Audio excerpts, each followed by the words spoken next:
911. What's your emergency? The dispatcher's tone was a steady anchor against the rising storm brewing on the other end. Help me, please. My son. He can't. He's struggling to breathe. Hysteria laced the caller's words, each syllable a jagged shard of panic. He ate something. I don't know what. His face is swelling, turning an awful color. Understood. Location, please. The dispatcher's fingers danced across the keyboard, logging details. Serenity Gardens. Number 14, Willow Creek Lane. Willow Creek, got it. How old is your son? 6. He's only 6. Please hurry. The woman's voice dissolved into a sob. Paramedics are on their way. Does he have any allergies? Silence, thick with dread. Then, a gasping intake of breath. Peanuts. He's severely allergic. I always check labels. Always, I swear. All right, just breathe with me. Do you have an EpiPen available? Yes, here. I'm giving it to him now. Oh God, please let this work. The dispatcher's own breath hitched, the air thick with the woman's desperate struggle. Each tick of the monitor was a hammer blow against the silence. Ma'am, any change? A ragged inhale. He coughed. He coughed, but he's still choking. Where are they? Please tell me they're close. They're coming. Hold on just a little longer. Talk to him, keep him with us.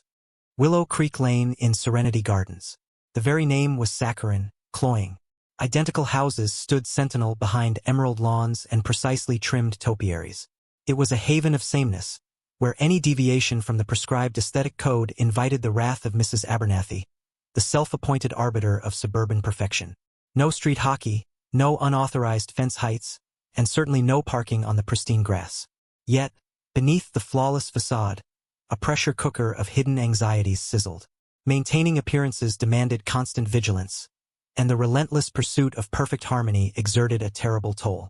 Tales of silent bankruptcies, fractured marriages, and clandestine vices spread like fungal threads beneath the meticulously maintained lawns, fueling the ever-hungry gossip mill.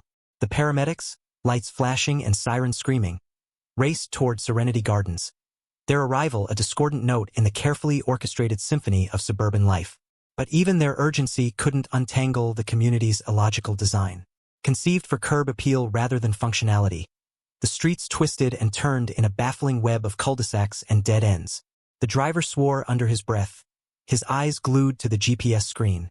Back at number 14, the mother's voice grew fainter, her pleas raw and broken. Please, breathe. For Mommy. Don't leave me, my darling. The dispatcher strained to hear past the sobs, the agonizing silence punctuated only by the faint, wet rattle of a child gasping for purchase on life. The seconds bled into an eternity of agonizing suspense. Outside, the vibrant roses lining the lawn of 14 Willow Creek seemed to jeer at the chaos erupting within. The sun blazed down upon the immaculate street, exposing the grotesque irony of a world where manicured lawns took precedence over a child's desperate fight for air. The rigid code of Serenity Gardens, the obsession with order and uniformity, suddenly felt like a suffocating shroud, a gilded cage imprisoning its residents in a nightmare of their own design. The ambulance remained agonizingly distant, its siren a fading lament swallowed by the vastness of suburban conformity. Maria's rush. The dispatch phone's jarring buzz sliced through the dawn stillness. Maria Rodriguez snatched the receiver, a pulse of anxiety quickening her senses. Rodriguez. Priority 1. Stat to Willow Creek Estates, Unit 7. Pediatric norepinephrine. Severe anaphylaxis. The dispatcher's voice was all sharp angles, devoid of warmth. A cold knot formed in Maria's gut. Pediatric case. Anaphylaxis. Zero margin. Acknowledged, she responded, her bloodstream already flooded with adrenaline. She terminated the call and moved with deliberate speed. Keys. Bag. Insulated carrier. She re-verified the vial nestled within its temperature shield, the diminutive label a stark reminder of the stakes. A child's life hung in the balance. Her modest apartment, usually a sanctuary, now felt constricting. Mundane sounds, the refrigerator's hum, distant city noises seemed amplified, a jeering chorus to her desperation. She shrugged into her well-worn jacket, its fabric imbued with the ghosts of past deliveries. Disinfectant, stale coffee, a faint coppery scent of emergencies past. A fleeting vision flickered through her thoughts. Herself in pristine scrubs, the crisp material whispering as she attended to a patient, offering solace with her touch, reassurance with her words. That had been the aspiration. Nursing school, a path toward pediatric specialization. But fate, with its unpredictable turns, had intervened. Tuition costs became an insurmountable obstacle. This job, this breakneck sprint against time, wasn't the intended course, yet it provided. It provided sufficiently and held its own relevance. She might not be administering the life-saving medications, but she ensured its swift arrival. And occasionally that was paramount. Sunlight reflected harshly off the Civic's hood as she emerged. Squinting, she slid into the driver's seat. The engine coughed awake, grumbling its displeasure. Inputting the Willow Creek address, she listened to the GPS's dispassionate voice, a surreal counterpoint to the clamor in her veins.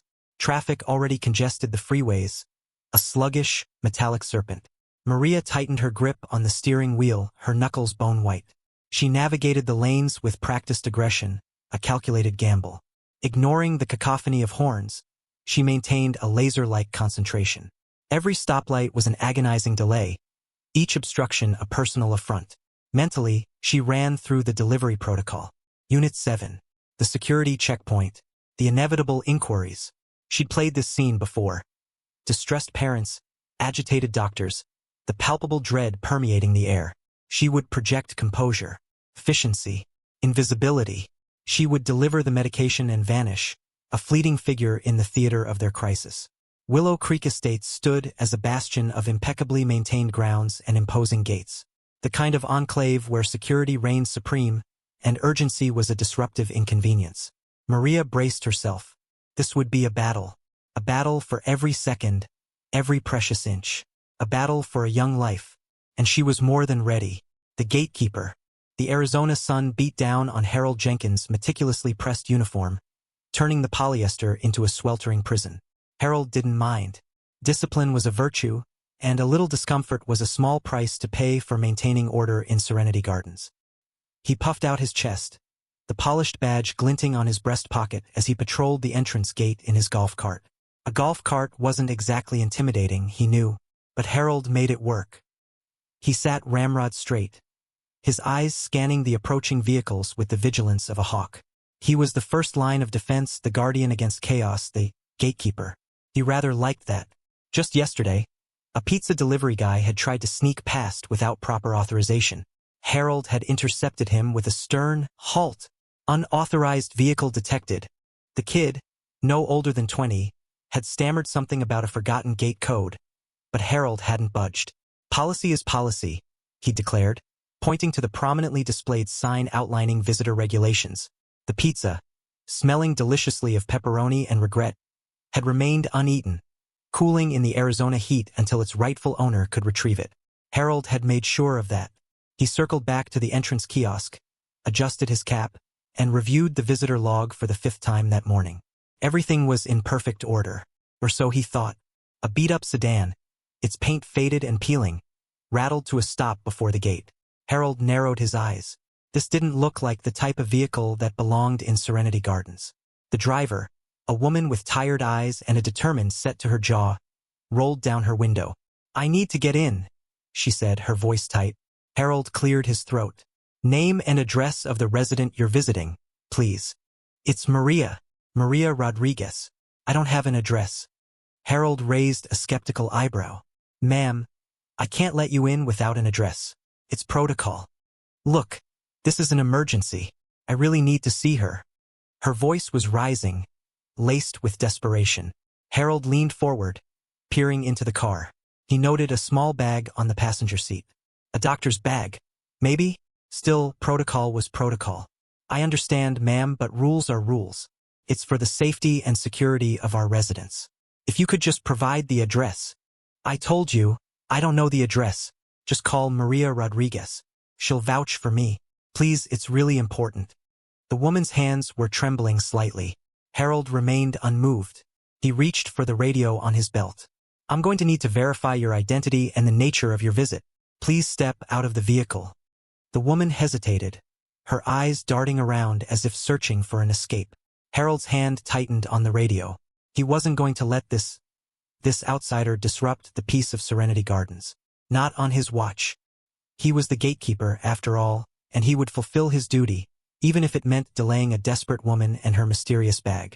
The sun glinted off his badge as he prepared to uphold the rules, regardless of the cost. Rules versus reality.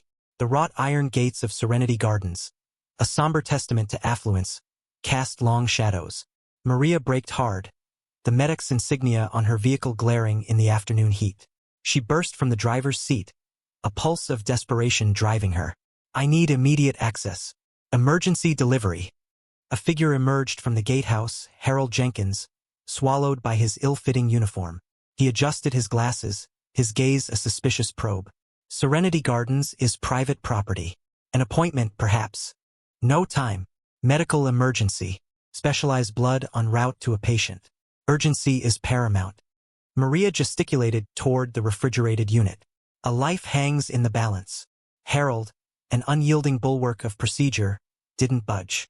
All visitors must register. Name, purpose, residence details. He brandished a clipboard, the pen tethered by a rattling chain. Maria's breath caught. Are you truly serious? Person is dying. Can't you simply radio ahead? Verify medic's arrival. Regulations are regulations, Harold intoned, his voice a drone. Deviation is not permissible. He indicated a weathered sign, strict adherence to visitor protocols. Fingers tightening on the clipboard, Maria scribbled. Maria Rodriguez, medical courier. Patient requires urgent transfusion. She thrust it back. Harold's lips thinned as he examined the form. Purpose insufficient. Elaboration required. Maria struggled to maintain composure. Elaboration? Fine. Delivering a genetically matched blood product, crucial to survival within the hour. Satisfied? Harold tapped the form with a thick finger. The resident's name? It's not committed to memory. On the manifest inside the cooler. Please, may I proceed? Her gaze flicked nervously towards the manicured landscape. Each tick of the clock was a theft. Regrettably, no. Security necessitates verification. Harold puffed up slightly. Incidents have occurred. Imposters, you see. Maria's carefully constructed facade began to crumble. Heat bloomed in her face. Imposters? Feigning need for critical care? Is that your assumption? She leaned in, her voice a strained whisper. Observe the van. The emblem. Myself. Do I appear to be peddling baked goods? Harold remained unmoved. The rules stand. Retrieve the information, please. Maria's fist connected with the hood of the van, the sharp report echoing in the stillness. She rushed to the rear, wrestled open the cooler, and frantically rummaged through paperwork. Her hands shook as she hunted for the manifest. The digital clock on the dashboard mocked her. 2:47 p.m. Each flash a reminder of time slipping away. Finally, she located the sheet, tearing it open and scanning the details. Mrs. Eleanor Ainsworth, 32 Willow Creek Lane. Now, may I proceed without impediment? Harold slowly entered the name into his computer. The machine word clicked, and after what felt like an age, he looked up. Address verified. Driver's license and insurance information are still required, however. Maria's breath hitched. She stared, her chest heaving, as the crushing weight of the situation landed. Rules, regulations, protocol. Each was a barrier erected between her and a patient teetering on the edge. A choice had to be made. The tackle. Maria floored it. The borrowed minivan roared to life, spitting a barrage of gravel as she aimed for the sliver of space beside Harold's guard post. Her pulse thrummed a frantic tattoo against her sternum, a relentless urging forward. Almost there, she breathed, knuckles white against the steering wheel. Startled by the sudden eruption of noise, Harold snapped to attention.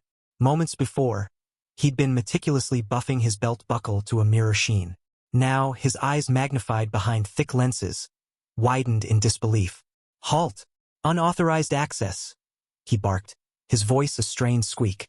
Abandoning his plastic seat, his walkie-talkie bounced and clattered on the pavement as he stumbled to his feet. She registered the stark terror on his face, the grim line of his mouth. But she couldn't back down. Not now. Delivery! Urgent! She shouted, brandishing the crumpled dispatch confirmation like a shield as she careened past. The flimsy paper danced in the turbulent air, threatening to tear from her grasp. Harold watched the minivan barrel toward freedom. Instinct superseded protocol. This wasn't a mere infraction.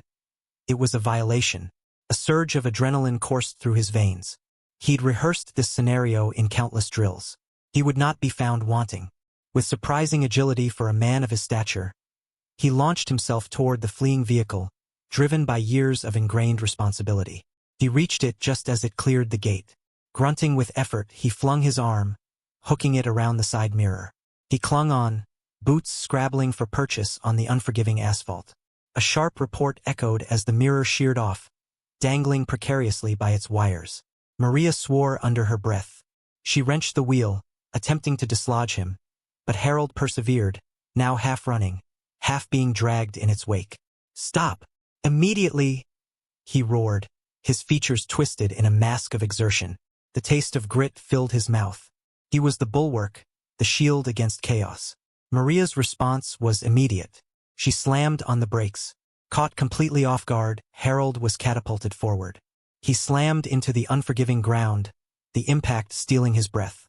A constellation of stars exploded behind his eyelids. He heard a sickening crunch, followed by another. Maria leaped from the minivan, her face a canvas of panic and rage. "Are you out of your mind?" she shrieked, gesturing wildly at Harold's crumpled form. He groaned, pushing himself shakily to a sitting position. His vision swam, slowly resolving into focus. Then he saw it. A kaleidoscope of brightly colored pens scattered across the ground, like casualties on a battlefield. Some were cracked, their life-saving yellow fluid seeping into the cracks in the pavement. Others were hopelessly crushed, their needles mangled and useless. Maria felt her stomach lurch. The spilled contents, the EpiPens themselves, everything potentially compromised. Her gaze flicked from the ruined medication to the disoriented guard, her fury giving way to a gnawing dread. The situation was far grimmer than she'd imagined. Harold finally sat upright, his uniform coated in a layer of dust and grime. He stared at the scattered EpiPens, the shattered vials, the yellow stains spreading across the asphalt. Comprehension dawned, chilling him to the bone. He hadn't grasped the stakes. He'd seen only a vehicle, a breach in security. But now, the walkie-talkie, miraculously intact, buzzed to life. "Jenkins, report. Situation at the gate." We heard an altercation. Harold clutched the device, mute. He opened his mouth, but no words came. He looked at Maria, her face a portrait of despair. He looked at the ruined EpiPens, their potential to alleviate suffering extinguished. The polished belt buckle suddenly felt like a lead weight, a symbol of a misplaced, destructive zeal. "Time runs out. Breathe, baby, breathe," Sarah urged, her voice trembling as she pressed the cool compress against Alex's flushed forehead. His breathing was shallow, ragged gasps that clawed at her insides. His small hand gripped hers with surprising strength, his knuckles white. "Mommy's here. Just breathe." The hives were blossoming across his skin like angry red flowers, each one a fresh stab of panic in Sarah's chest. She'd already given him the children's antihistamine from her purse, a desperate measure, and used his own EpiPen. But it hadn't been enough. The swelling in his throat was the real enemy, silent and insidious, stealing the air from his lungs. He coughed, a wet, rattling sound that sent shivers down her spine. "Mommy, itchy," he rasped, his eyes wide with fear. "I know, sweetie, I know." Sarah smoothed his hair back from his forehead, fighting back the tears that threatened to spill. She checked her watch for what felt like the 100th time in the last 5 minutes. Still no sign of the delivery. Where was that medicine? Every second felt like an eternity, each tick of the clock a hammer blow against her hope. She grabbed her phone, her fingers fumbling with the touchscreen. She redialed the pharmacy, her voice rising in desperation. "This is Sarah Chan again. I need to know where that delivery is. My son is having a severe allergic reaction. He needs that epinephrine, now." The automated voice droned on, promising her help was on the way, but the hollow reassurance was a mockery of her fear. Alex's face was now blotchy, his lips tinged with blue. He was struggling to sit up, his eyes darting around the gazebo as if searching for an escape. "Mommy can't breathe," he choked, his voice barely a whisper. Sarah pulled him close, cradling him in her arms. "Yes, you can, baby, you can. Just try. Think about your favorite dinosaurs. Remember T-Rex? He was big and strong and he could breathe, right? You're strong too, Alex. You're my T-Rex." She was babbling now, words spilling out in a desperate attempt to soothe him, to distract him, to keep him fighting. But the fight was fading. His grip on her hand loosened, his body slumped against her. His breaths were now shallow gasps, punctuated by wet, rattling coughs.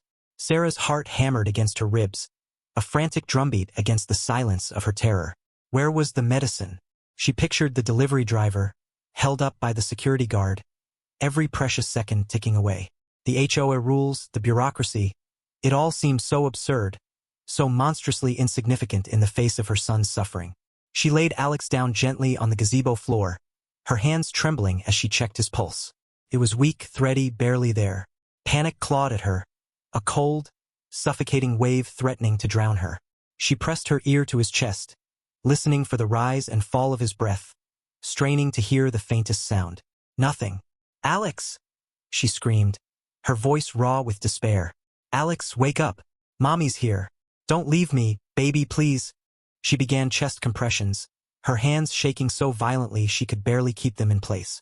She remembered the CPR training she'd taken years ago, the automated mannequins, the sterile classroom. This was real. This was her son. And every push, every breath she forced into his lungs was a desperate plea against the encroaching darkness. Time ran out. The gazebo, once a haven of shade and peace, had become a prison.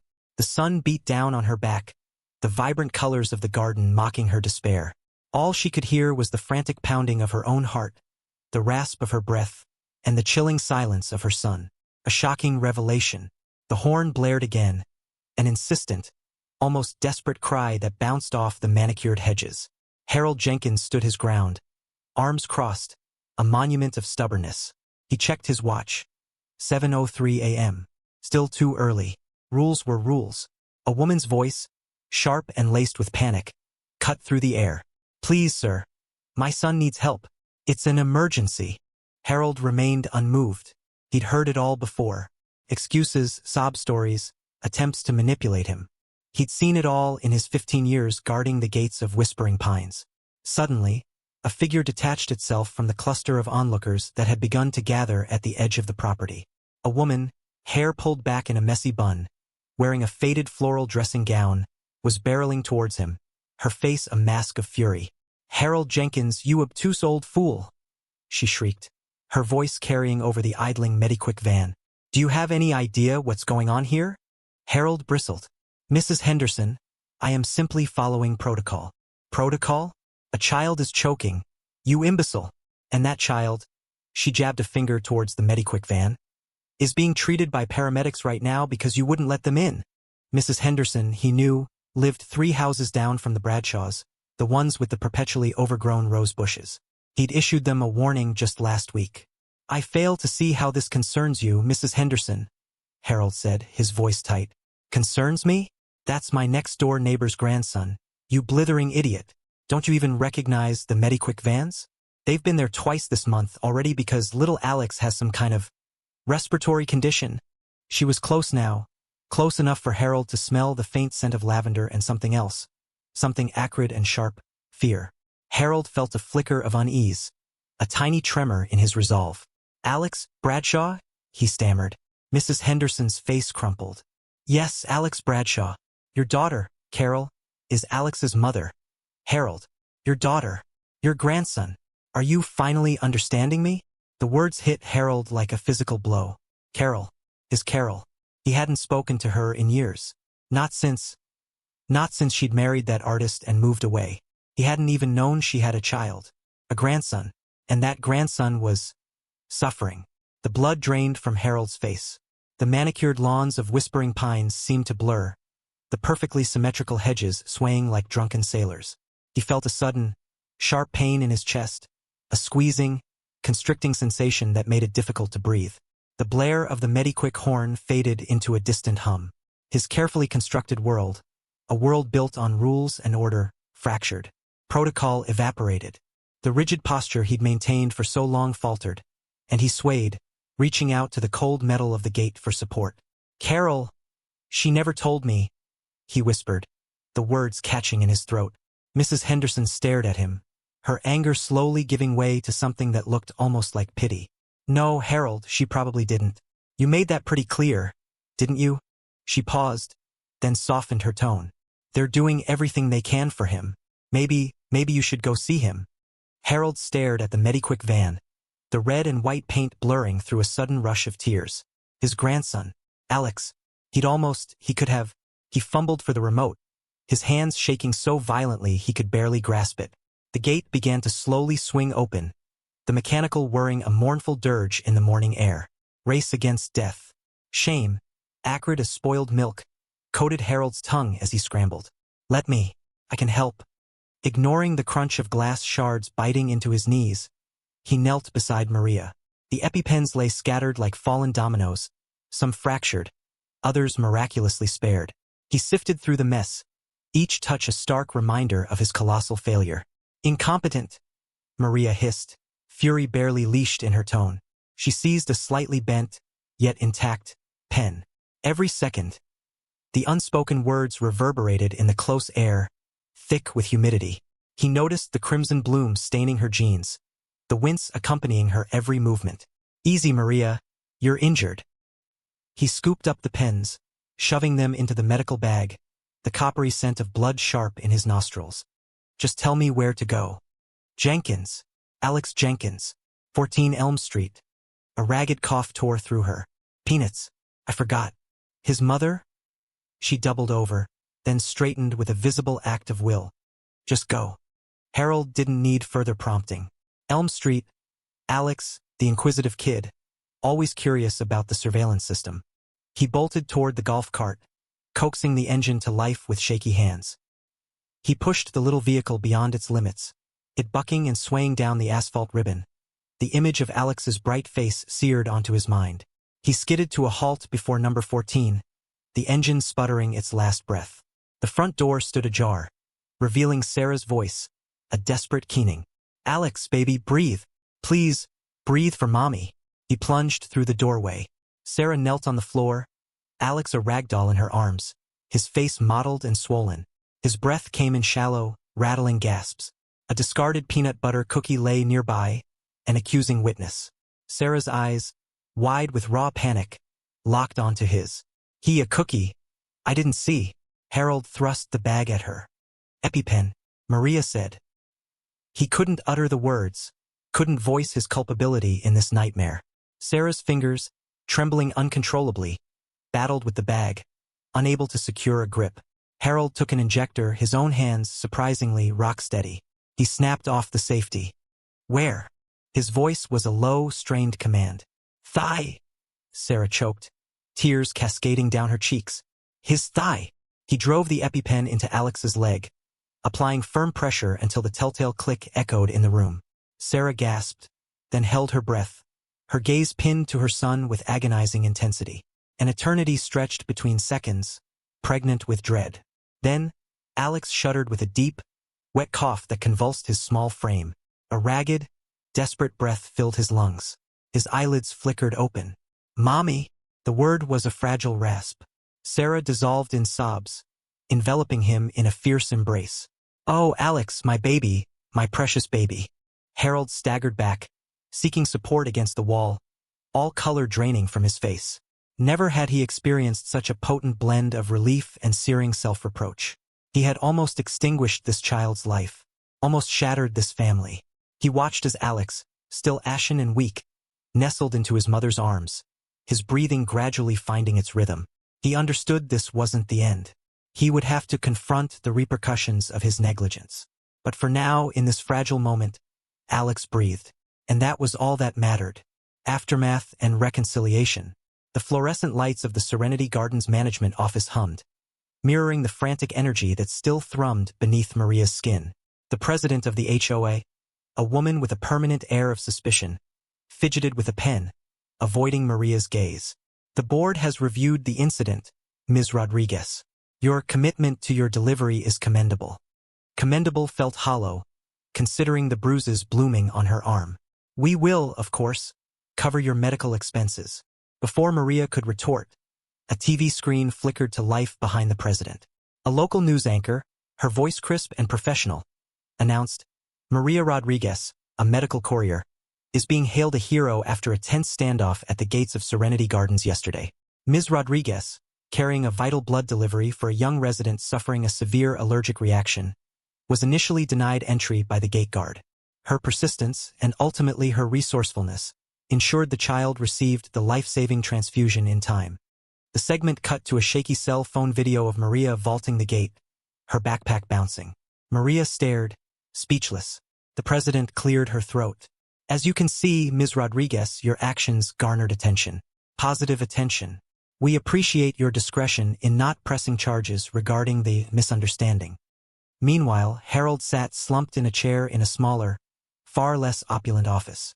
His union rep, a burly man with a sympathetic frown, patted him on the shoulder. Look, Harold, they're not happy. The news coverage is a disaster. The HOA is getting hammered on social media. But we're fighting for you. We're saying you were just following protocol, that you were acting in good faith. Harold scrubbed a hand over his face. Good faith? He'd been a brick wall, blindly adhering to rules while a kid was suffocating. The image of Sarah Chen's face, contorted with fear, haunted him. The rep continued, there's a chance they'll just suspend you. Maybe without pay, but we can fight that. Worst case, termination.